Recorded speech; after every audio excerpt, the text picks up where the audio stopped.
Welcome back. In this video, I'm going to show you how to use the suction machine and the correct technique for when you do need to suction your baby.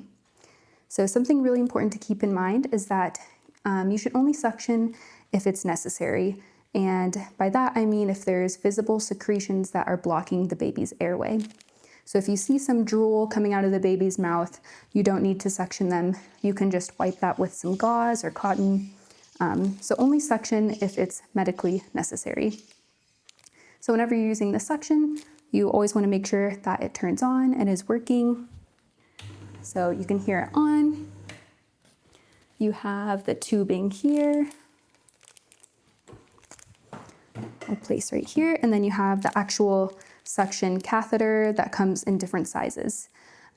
So you might need to suction at a delivery or in the NBU, but again, only if necessary. So you have your suction catheter, you'll just open it here. And this area is what connects to the suction tube here. So I'll connect it like that, okay? And then you have your suction catheter. You always want to make sure that this stays clean, that you're not dropping it on the floor, because obviously this part is going to go into the baby's mouth. Okay, so whenever you turn on the suction, you can hear the air. This is a thumb control valve. So whenever your thumb is occluding the valve, the suction is on. So you can kind of hear it, maybe. So suction is on. Whenever your thumb is off, the suction is not going.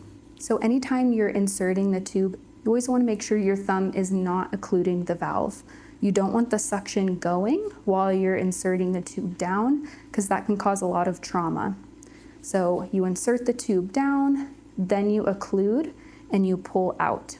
And whenever you're suctioning, you only want to suction for 10 seconds at a time, because this tube is blocking the baby's airway. So 10 seconds max, you'll pull the tube out and give the baby 30 seconds in between suctioning.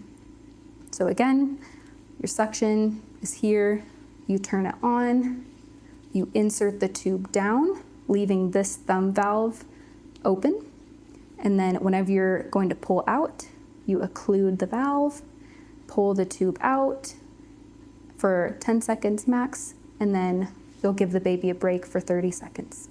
Okay, so that's the basic way to use the suction machine. Again, only suction if it's medically necessary, and I hope that this video is helpful.